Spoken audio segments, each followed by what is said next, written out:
हनुमानगढ़ जिले के अंदर एक लोगों के बीच में चर्चा छिड़ी हुई है कि पुलिस के आला अफसर और एक राजनेता के बीच में नज़दीकियां बढ़ती जा रही हैं।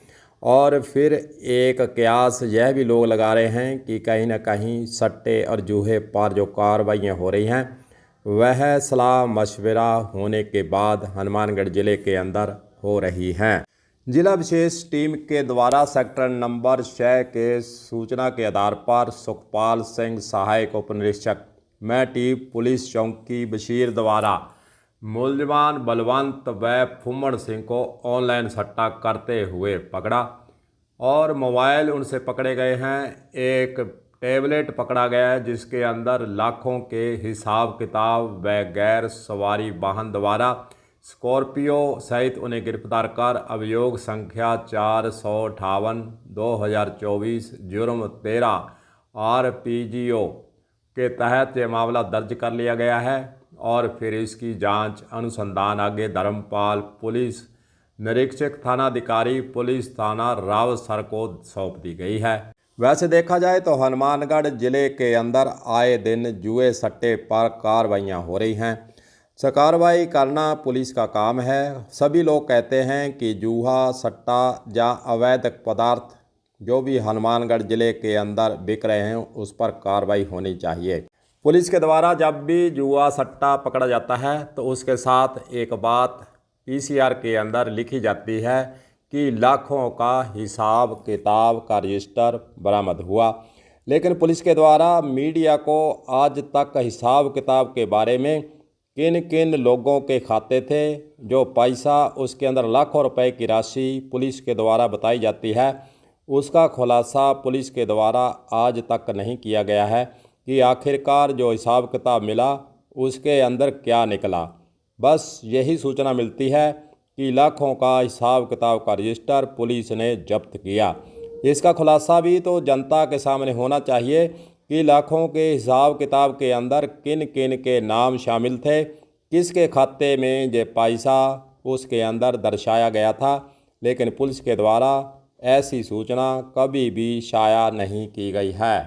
वैसे देखा जाए तो नशे के विरुद्ध जिला प्रशासन और पुलिस संयुक्त रूप से मिलकर हनुमानगढ़ जिले के अंदर कार्यक्रम तो बना रही है, कुछ कार्यक्रम चलाए जा रहे हैं और आगे भी यह कार्यक्रम हनुमानगढ़ जिले के अंदर चलेंगे। लेकिन सबसे बड़ा सवाल यही है कि जो सूचनाएं अन्य पदार्थों के बारे में पुलिस को प्राप्त हो रही हैं उसके साथ ही नशे के बारे में जो सौदागर नशा बेच रहे हैं, जो दुकानें नशे की खुली हुई हैं, वह पुलिस के कांस्टेबल जो बीट कांस्टेबल होता है उसके जानकारी के अंदर ज़रूर है। लेकिन पुलिस के द्वारा जो छापेमारी असल में नशे को रोकने के लिए होनी चाहिए वह प्रचार प्रसार के जरिए तो पुलिस करना चाहती है, लेकिन असल में जो छापे पड़ने चाहिए वहां पुलिस पहुंच से अभी दूर क्यों है।